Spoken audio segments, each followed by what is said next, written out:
Hello everyone, Richard here at Calvin Wazoo, where I'm just trying to live this American life. We're up to the 1990s in a thread that I first saw on Andy Ford's channel. And I think the thread might have been started by Steve Carlson. But what the thread is based on is this concept of gateway albums. The first album you heard that led you to start listening to and collecting certain artists or bands. And there's, some other kind of restrictions. At least I am doing these, but I think they were mentioned by Andy when he did it. So the band didn't necessarily have to be formed in the particular decade, or their output was not just limited to that decade, but that gateway album you listened to was the year of its release. And then you went forwards and backwards or whatever, to continue collecting. So there's going to be, while we're in the 1990s, there are some artists in my list who actually started releasing music in the 80s, but I didn't hear about them, or I didn't hear them for the first time until one of their releases came out in the 90s. So we'll get started, and the very first one just happens to be one of these types of artists, and that is Sonic Youth and the release Goo, which was released in 1990. I remember I was living in Montana, in Bozeman, Montana, and I remember seeing this CD. I first bought it as a CD, and I just remember seeing it, and I thought, well, wow, that's kind of cool cover, right? This is one of those where it was kind of a blind buy, but it was, the cover is what sold me. And just a mind-blowing experience. This noise rock that had melody, okay? And it was just powerful and driving, and it was like nothing I'd ever heard before. And I just really loved it. And so I just, started collecting more Sonic Youth. And so I've added to my collection, and they started in the 80s. So I eventually got their eponymous debut from 1982. Then I got Daydream Nation in from 1988. I didn't get it in 1988. Dirty was released in 1992. I did get that CD at first on a CD in 1992 when it was released. And then I also got the CD for Experimental Jet Set, Trash and No Star, which was released in 1994. And then Washing Machine and Sonic Nurse I have, but they're on like burned CDs. I don't have official copies of those. This also got signed by Thurston Moore and Steve Shelley. Yeah, Steve Shelley. And they also signed, because I saw them at this event in Chicago, maybe it was pre-pandemic, but it was just Shelley and Moore talking about a documentary that they were showing there at the Music Box Theater here in Chicago. So I also got them to sign my copies of Dirty and also the copy of Daydream Nation that I have. So this is still, it's my gateway album, and it's still one of my favorites, although I really, really like Daydream Nation as well. So there, we've got the Sonic Youth. Then the next one is Madonna, and I don't have any vinyl of Madonna. It's all CD. And the first one I ever heard was the Immaculate collection. So, it's got all the hits. This was released in 1990. And, all the hits like a Virgin, Borderline, Lucky Star, Holiday, Material Girl, Papa Don't Preach, La Isla Bonita, all the hits that came before. And so I never went back and bought any of the releases that these hits came from. I'm perfectly satisfied with this. But I did end up I didn't get anything else until Bedtime Stories in 1994. I got Ray of Light when it was released in 1998. Music in 2000, American Life in 2003, and Confessions on a Dance Floor in 2005. And like I said, they're all CDs. But yes, I do love some Madge, but I just, I prefer listening to them on CD. So the next one, this is another one I am thinking it might have been a blind buy, because while the cover is interesting, I think the band name is what really got me. And I bought it originally on CD at the time of its release, and that is Meat Puppets. So this is Forbidden Places, and was released in 1991. The Meat Puppets, however, they started in the 80s. So, and this is a reissue on some very cool purple kind of, smoky kind of vinyl. But yeah, I think it was the name Meat Puppets that kind of intrigued me. And then, although I might have heard them on 120 Minutes, and I knew they were from Arizona, so I thought, okay, that'd be cool because I used to live in Arizona, and so I ended up getting that. And then I did also eventually, not for many years, but I did eventually add to the collection Up on the Sun, which was one of their 80s releases from 1985. And then Dusty Notes, which I believe is their most recent one from 2019. They have a really vast catalog. I don't see their records often. And, when I do, I'll pick them up. I'm not necessarily going to, order them online. Of course, my mind was blown on MTV with 120 Minutes when, Nirvana hit the scene. And when I first bought Nevermind, it was the CD. And then I got this. This is a deluxe 4 LP set. That's what I have on vinyl, which I saw at the Sub Pop record store at the Seattle SeaTac airport. But yeah, it's just, talk about a major shift in music. In the whole grunge scene, this was my first experience with the whole grunge scene. And then I did pick up In Utero and then MTV Unplugged. And I would like to get,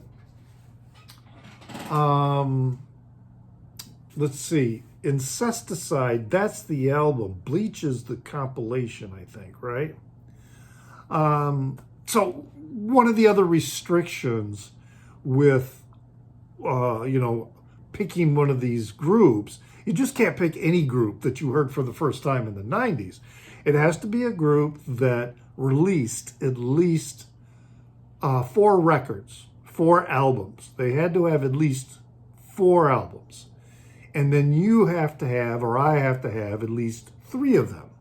So that's the other restriction. I mean, there were lots of albums that were released and I heard for the first time in the 90s. Don't get me wrong, but I don't have at least 3 records from that particular artist, or that particular artist did not release at least 4. So that's the other caveat with this. Not sure if I mentioned that at the beginning.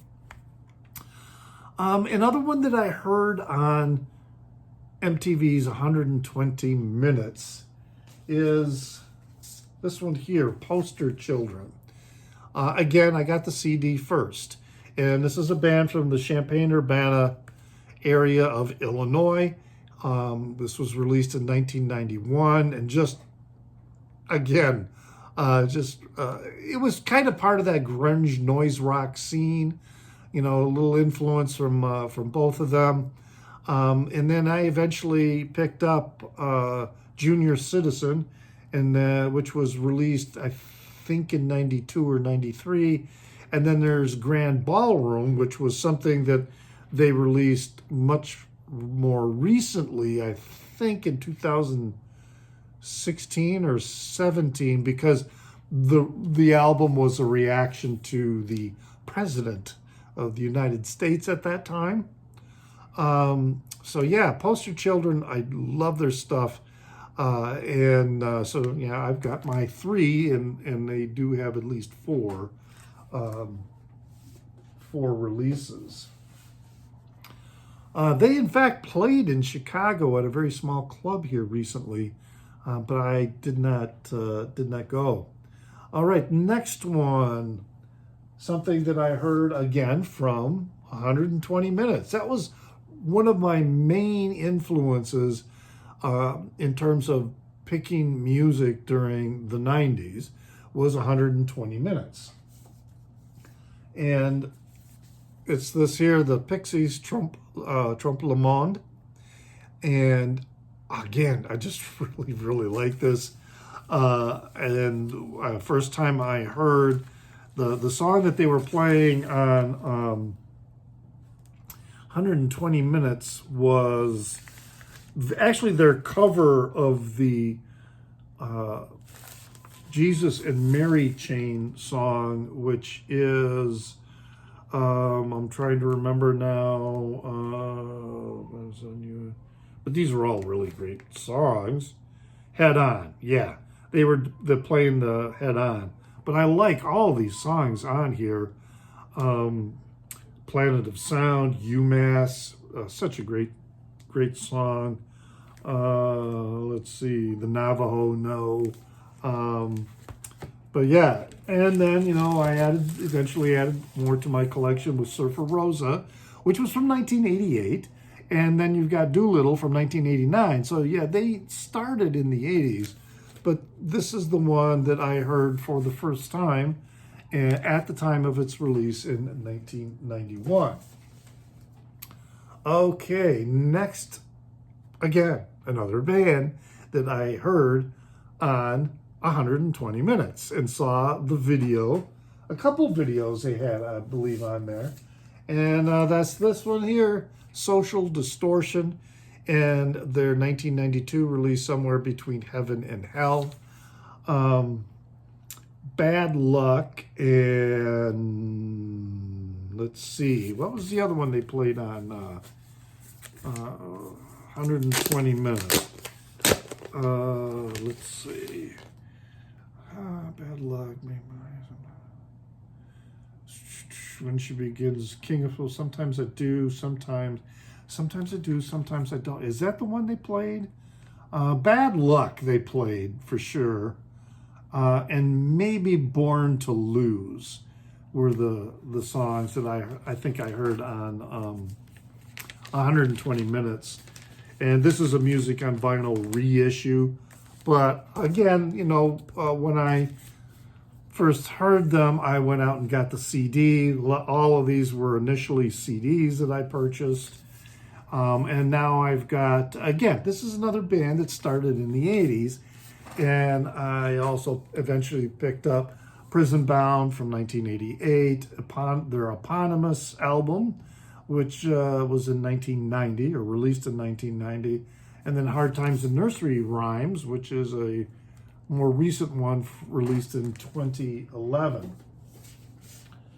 So I do like Social Distortion. Good rock, kind of garage, punky blues rock. It's just really good. Then we have this one here, Very, by the Pet Shop Boys. This one I also had on CD at first. In fact, I think it was an extended release, as I recall. It was an orange jewel case, textured jewel case. And there were some other songs on it. So when I eventually got the vinyl copy of it, I realized, these other songs were either on another, maybe an EP or something like that, and then they just got included in that CD release. I have one other on vinyl of Pet Shop Boys, but everything else is on CD, and I've got a lot of their stuff, including some various dance mixes. I wasn't gonna list all of those, but this is definitely the first one, and when I heard it, I was a big Pet Shop Boys fan. I could have, I go back to the idea of you need to have X number of releases, and they need to have had, at least four releases, and then you have at least three of them. Erasure, was at that time, but you see, I don't have three of their releases. I have two. Well, I guess if you count their ABBA-esque, but that's an EP, that's not a full release. So I didn't count that one. But you see, there are a lot of bands that had releases at that time. I heard them for the first time when they were released. I just don't have enough of them to meet the criteria for this thread. And then we come to the final group, which this is one of my favorite. They still are. They are currently among my top 5 favorite musical artists of all time. Current. When I say current, they're still releasing material.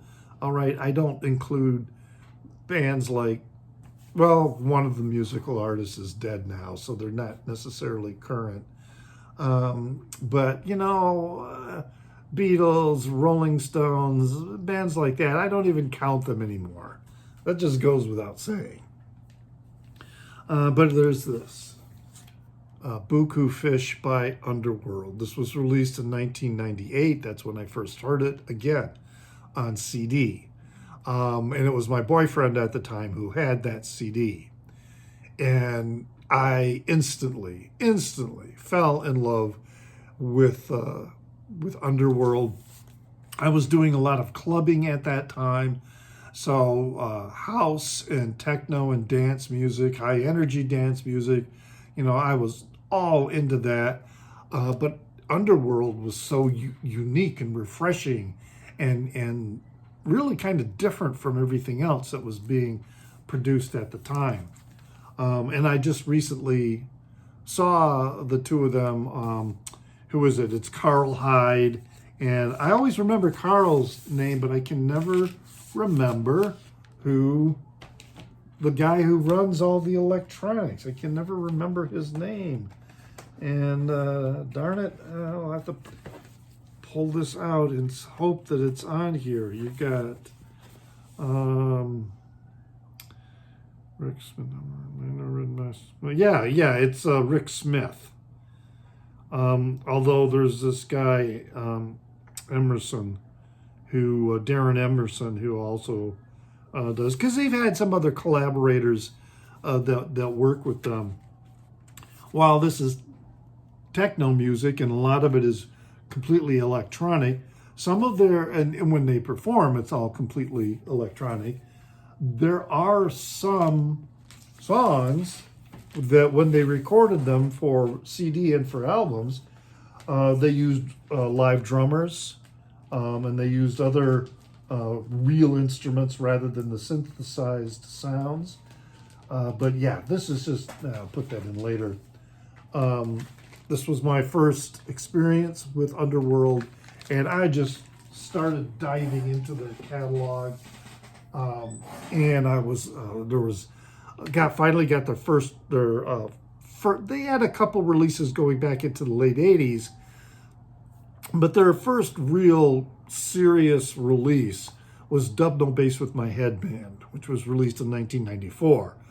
And then came Second Toughest in the Infants in 1996. Those two, which I have, are just absolutely incredible. They've come close with subsequent releases, but they really don't match what they did with those two releases. And I also have Oblivion with Bells, which was released in 2007. Barbara, We Face a Shining Future, that was from 2016. That came close. That one came close as a whole one.